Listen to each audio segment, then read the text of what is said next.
Eles caçoaram do pai enlutado assim que ele entrou na sala de velório. Não gargalhadas abertas, mas algo mais insidioso. Sussurros abafados por trás de mãos feitas, olhares que se desviavam quando ele erguia os olhos, sorrisos que não conseguiam esconder o desprezo. Davi Meirelles estava em seu único terno decente, desfiado nos punhos e brilhante nos cotovelos, agarrando uma pasta de couro gasta contra o peito como se pudesse protegê-lo do julgamento deles. Sua filha, Emília, com apenas 9 anos, agarrava sua mão, seus pequenos dedos enrolados com força na palma áspera dele, sentindo a tensão que preenchia a sala como uma névoa. A família da viúva tinha organizado tudo. O caixão elegante de mogno adornado com rosas cor de creme, o retrato ampliado de Carla em seu auge, seu sorriso radiante e intocado pelo câncer que a havia devastado naqueles últimos meses. Ninguém havia consultado Davi, nem sobre o caixão fechado, nem sobre os hinos, nem mesmo sobre a data. Nós cuidaremos de tudo, disse Viviana, irmã de Carla, sua voz fria, enquanto olhava por cima dele para a mobília cara que ela havia ajudado Carla a selecionar para sua casa modesta. Mobília que logo seria removida, junto com Davi e Emília, se Viviana conseguisse o que queria. Você teria defendido Davi ou se juntado à multidão que desviava o olhar? Conta pra gente nos comentários. Mas ninguém naquela sala de velório estava preparado para o que aconteceu a seguir. Ninguém esperava que aquele homem maltrapilho que eles haviam descartado transformasse o dia de luto em algo que mudaria a vida de todos para sempre.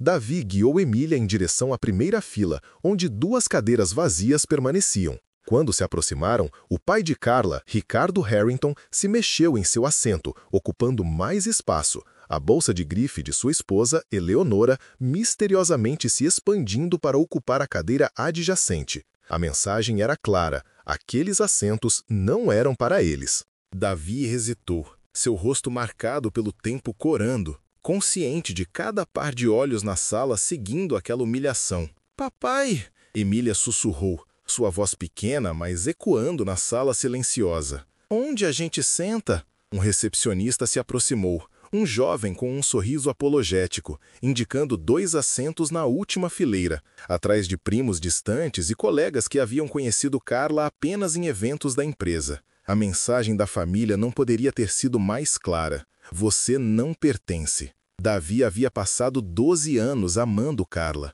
8 deles como seu marido. Ele havia segurado a mão dela durante 3 abortos antes que Emília finalmente chegasse, seu milagre. Ele havia trabalhado em turnos duplos no canteiro de obras quando a galeria de arte de Carla estava em dificuldades. Ele foi quem a carregou para o banheiro quando a quimioterapia a deixou fraca para andar. Mas para os Harringtons, ele sempre fora o empreiteiro de mãos ásperas que de alguma forma havia fisgado sua filha, um erro temporário na narrativa de sua família. Se histórias de pais que se recusam a desistir te emocionam, se inscreva agora para mais histórias inspiradoras toda semana. Enquanto Davi conduzia Emília para a última fileira, ele avistou o advogado da família, Marcos Villanova, observando-o com interesse calculado. Naquela manhã, Davi havia recebido uma carta solicitando uma reunião no dia seguinte para discutir os preparativos para o cuidado de Emília no futuro. A implicação era inconfundível. Os Harringtons queriam a guarda de sua neta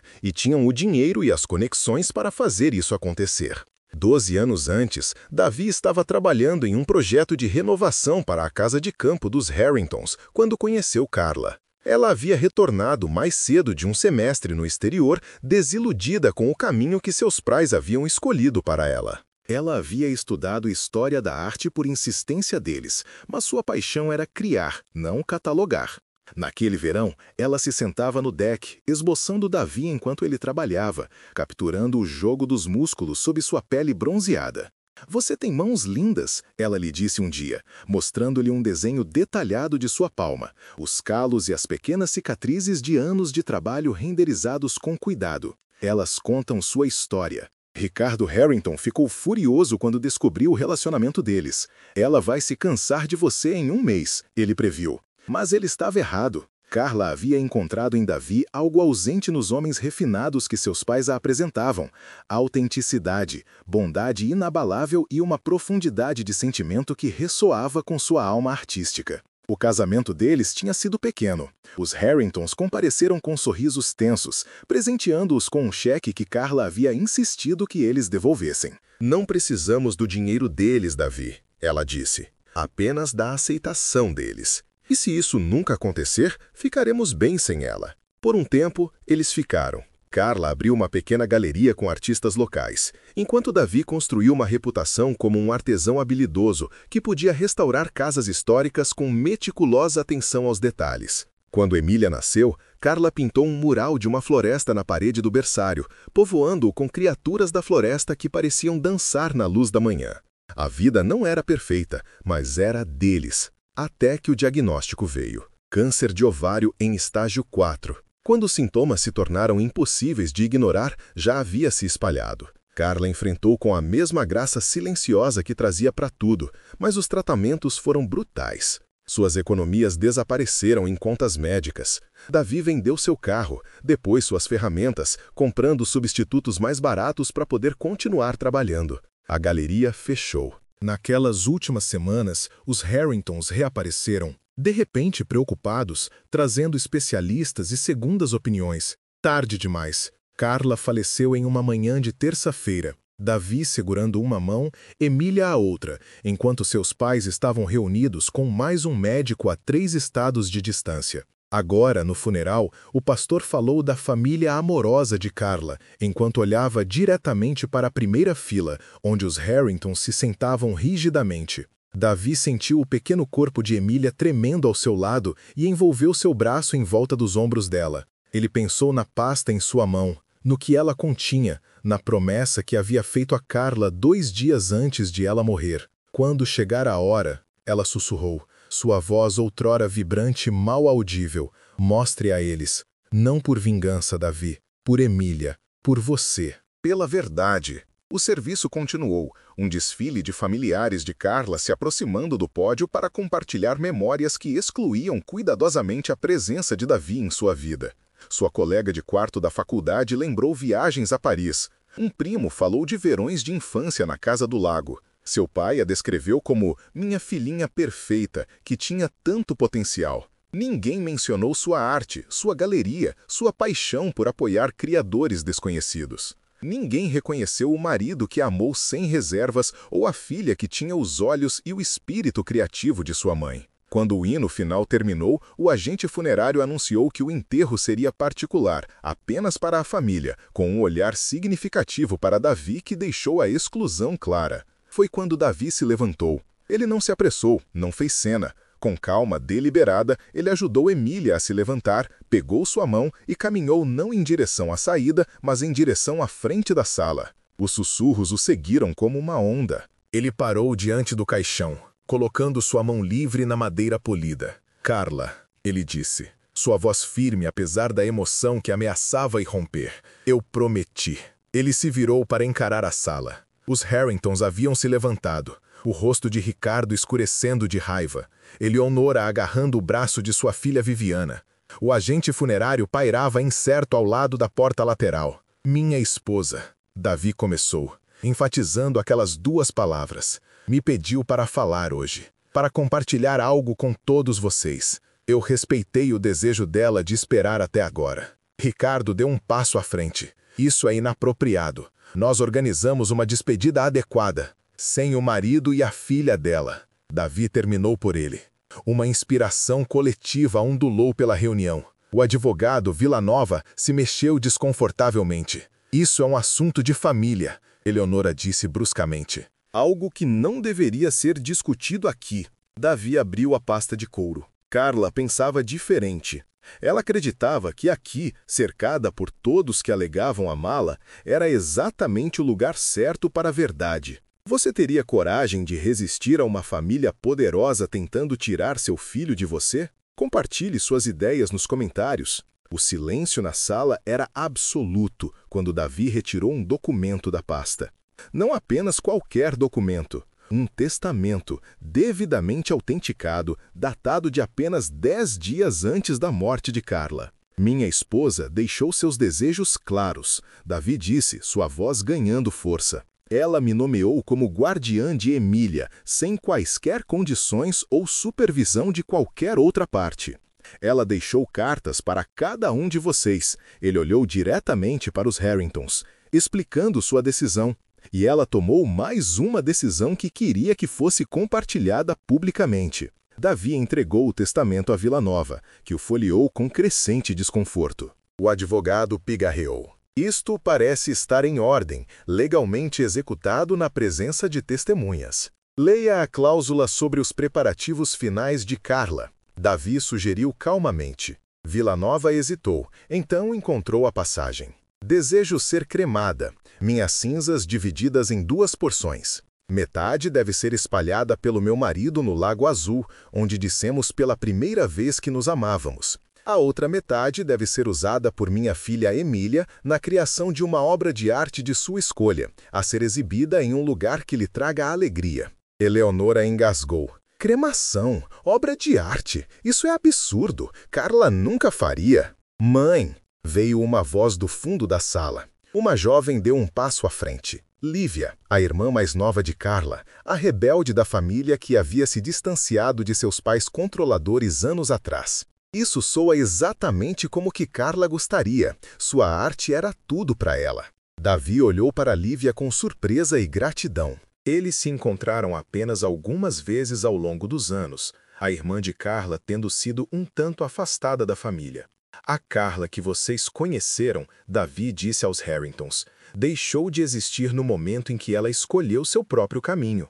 A verdadeira Carla, minha Carla, encheu nossa casa de cor e vida. Ela ensinou Emília a ver beleza em coisas quebradas. Ela enfrentou a morte com mais coragem do que qualquer pessoa que eu já conheci. Ele se virou para Emília, ajoelhando-se para encontrar seus olhos. Sua mãe queria que você tivesse parte dela para algo especial, algo que só você poderia criar. A menina assentiu solenemente. Como a caixa de memórias que fizemos? Davi sorriu. Exatamente como aquela. Nos meses após o diagnóstico de Carla, ela e Emília criaram caixas de memórias, pequenos recipientes de madeira pintados com cenas de seus momentos favoritos juntas. Dentro, elas colocaram pequenos tesouros, uma concha de suas únicas férias na praia, uma flor prensada do jardim que haviam plantado, um pequeno pincel que Carla havia usado para seu trabalho mais delicado. Ricardo Harrington deu um passo à frente, sua figura imponente pairando sobre Davi e Emília. Por um momento, pareceu que ele poderia removê-los fisicamente da sala, mas algo no olhar firme de Davi o fez hesitar. Você não pode simplesmente mudar tudo, disse Ricardo, mas sua voz havia perdido parte de seu comando. Nós pagamos por tudo isso. O terreno para sepultamento está em nossa família há gerações. Eu não estou pedindo que vocês paguem por nada, Davi respondeu. Carla e eu fizemos nossos preparativos há muito tempo. Nós dois sabíamos que este dia chegaria. Ele enfiou a mão na pasta novamente, retirando um documento de uma funerária, mostrando um serviço de cremação pré-pago. Tudo o que é necessário é sua assinatura liberando-a para eles. Eleonora balançou a cabeça. Isso é absurdo! Nós não permitiremos! Não se trata de permitir. Villanova interrompeu, surpreendendo a todos. O advogado parecia desconfortável, mas resoluto. Senhora Harrington, o Sr. Meirelles é legalmente o parente mais próximo de Carla. Se este é o desejo documentado dela, assinado e testemunhado enquanto ela estava em sã consciência, não temos base legal para impedi-lo. Viviana, que havia permanecido em silêncio até agora, de repente riu, um som frágil e incrédulo. Você não pode estar falando sério. Ele? Ela gesticulou desdenhosamente para Davi. Ele não é ninguém. Onde ele estava quando Carla precisava dos tratamentos especializados que só nós podíamos fornecer? Onde ele estará quando Emília precisar de uma educação adequada, conexões para o futuro dela? Eu estarei onde sempre estive, Davi disse simplesmente. Ao lado dela, ajudando-a a se tornar quem ela quiser ser, não quem outra pessoa decide que ela deveria ser. Um murmúrio percorreu os enlutados reunidos. Davi pôde ver a mudança em suas expressões. De pena desdenhosa para algo como respeito. Até mesmo alguns dos amigos dos Harringtons estavam trocando olhares que sugeriam que eles haviam testemunhado esse comportamento controlador antes. Lívia se moveu para ficar ao lado de Davi e Emília. Eu assinarei como testemunha da família, se isso ajudar, ela ofereceu. Então, mais silenciosamente, Carla me contou o que você fez durante a doença dela. Como você lia para ela quando a dor era demais. Como você nunca deixou Emília ver seu medo. Ela teve sorte de ter você. Pela primeira vez naquele dia, Davi sentiu lágrimas ameaçando. Não pela rejeição dos Harringtons ou pelo desprezo anterior dos enlutados, mas por essa aliança inesperada, esse reconhecimento do que ele e Carla haviam compartilhado. Ricardo olhou de Davi para Lívia, então para o caixão. Por um momento, algo como luto. Luto real, não o luto performático que ele havia exibido até então, cruzou seu rosto. Ela era minha filha, ele disse, sua voz de repente velha. Sim, Davi concordou. E ela amava vocês, mesmo quando vocês tornavam isso difícil. É por isso que ela deixou isso para vocês. Ele entregou a Ricardo um envelope com seu nome escrito na caligrafia delicada de Carla. Ela escreveu em seus dias bons, quando conseguia segurar uma caneta. Há um para cada um de vocês. Ele distribuiu as cartas restantes para Eleonora e Viviana. Então, depois de um momento de hesitação, uma para Lívia também. Ela me pediu para enviar o seu pelo correio, mas eu pensei, eu esperava que você pudesse estar aqui. Lívia pegou o envelope, seus dedos tremendo levemente. Obrigada. A sala de velório havia ficado silenciosa, a tensão anterior substituída por algo mais complexo. Um testemunho coletivo da verdade crua de uma família, exposta como terminações nervosas. Emília puxou a mão de Davi. Papai, posso mostrar a eles? Davi olhou para baixo interrogativamente. Emília enfiou a mão em sua pequena bolsa, removendo um pedaço de papel dobrado. Ele não sabia que ela tinha trazido nada além do coelho de pelúcia que tinha sido seu companheiro constante desde o diagnóstico de Carla. Mamãe me ajudou a desenhar, Emília explicou, desdobrando o papel cuidadosamente. Para depois. Era um esboço, claramente guiado pela mão habilidosa de Carla, mas com os elementos infantis de Emília. Um retrato de família dos três cercados por cores rodopiantes que pareciam tanto abraçar quanto emanar deles. Ela disse que é assim que a alma dela se parece, Emília disse, segurando o desenho para que todos pudessem ver. Toda colorida e livre. Ela não queria estar no chão onde está escuro. Eleonora fez um pequeno som, não exatamente um soluço, sinalizando que a frieza familiar começava a se romper. No fim das contas, a verdade sempre aparece, né? Para dar uma força para as pessoas criarem suas obras, você pode apoiar o canal clicando no botão Valeu demais. Um suspiro contido, quase imperceptível, e Dona Maria se deixou cair na cadeira mais próxima. O agente funerário, percebendo a mudança no ambiente, aproximou-se com cautela. Talvez pudéssemos fazer uma breve pausa para ajustar os detalhes? Seu José concordou com a cabeça. Agradeço. Enquanto os presentes começavam a se dispersar, dirigindo-se à área de recepção em pequenos grupos e murmúrios, Ricardo Albuquerque permaneceu em frente ao caixão. Sem olhar para seu José, falou, a voz quase inaudível. Pensávamos que estávamos protegendo-a. Eu sei, respondeu seu José. Ela também sabia disso. Ricardo se virou então, a fachada composta rachando para revelar o rosto de um pai que havia perdido a filha 2 vezes. Uma quando ela escolheu seu próprio caminho e novamente para a morte. Os documentos da guarda, disse ele. Vamos retirá-los. Não era um pedido de desculpas. Não era aceitação, mas era um começo. Naquela noite, depois que a cremação foi organizada e os presentes partiram, seu José e Aninha se sentaram no balanço da varanda de casa, observando as estrelas aparecendo uma por uma no céu escurecendo. Mamãe está lá em cima agora? Perguntou Aninha. Seu José ponderou cuidadosamente sua resposta. Uma parte dela está em todos os lugares agora. No ar, em nossas lembranças, em nossos corações. E logo, no sítio e em seus desenhos especiais. Aninha se encostou nele. Eu sei o que quero fazer. Um sino de vento com pedaços de vidro colorido. Assim, quando o vento soprar, é como se ela estivesse falando conosco. Seu José sorriu, imaginando a cena. Isso é perfeito, Aninha. As pessoas ruins não venceram, observou ela depois de um tempo. Elas não eram ruins, querida. Apenas tristes à maneira delas. Amavam a mamãe, mas não sabiam como demonstrar isso direito. Aninha pensou sobre isso. Como quando eu fico brava e digo que odeio Giló, mas estou realmente chateada com outra coisa? Seu José riu. Algo parecido com isso. Enquanto a noite se aprofundava ao redor deles, seu José refletiu sobre os acontecimentos do dia. Ele havia ido ao velório preparado para a batalha, agarrando-se aos últimos desejos de Carla como uma armadura. O que ele não esperava era a cura que havia começado, não apenas para ele e Aninha, mas talvez para os Albuquerque também. O presente final de Carla não havia sido os documentos legais que protegiam o futuro de sua família, mas a oportunidade para a verdade, que poderia, com o tempo, construir pontes sobre os abismos entre todos eles. 2 semanas depois, eles se reuniram no Sítio do Sossego, seu José e Aninha, Lili e, surpreendentemente, Ricardo e Dona Helena. Os Albuquerque mais velhos ficaram desajeitados a princípio, formais mesmo em roupas casuais. Mas quando Aninha pegou a mão de seu avô para levá-lo à beira do lago, algo na postura rígida de Ricardo amoleceu. Ela tem o espírito de Carla, observou Dona Helena silenciosamente, observando sua neta jogar pedrinhas na superfície do lago.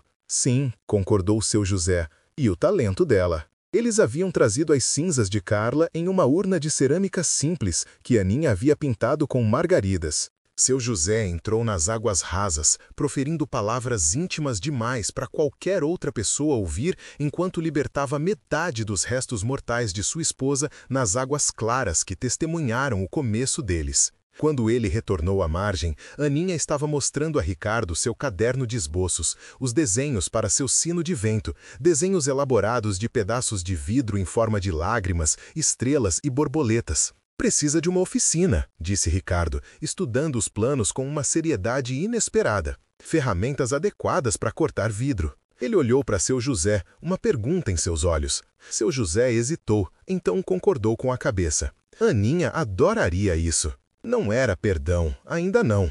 Não era uma reconciliação de conto de fadas. Mas, enquanto eles estavam juntos na margem do lago, o sol do final da tarde, transformando a água em ouro, era um reconhecimento de que Carla vivia em mais do que em memória, nas conexões que ela havia forjado, nas pontes que ela havia construído mesmo do além. Nunca julgue a força do amor de uma pessoa pela riqueza em seus bolsos ou o brilho em seus sapatos. O amor verdadeiro não chega em gestos caros ou grandes declarações. Ele vive nos momentos tranquilos, nos sacrifícios feitos sem reclamação, na coragem de se manter firme quando o mundo quer que você se afaste. Se esta história te emocionou, inscreva-se agora para mais histórias impactantes toda semana.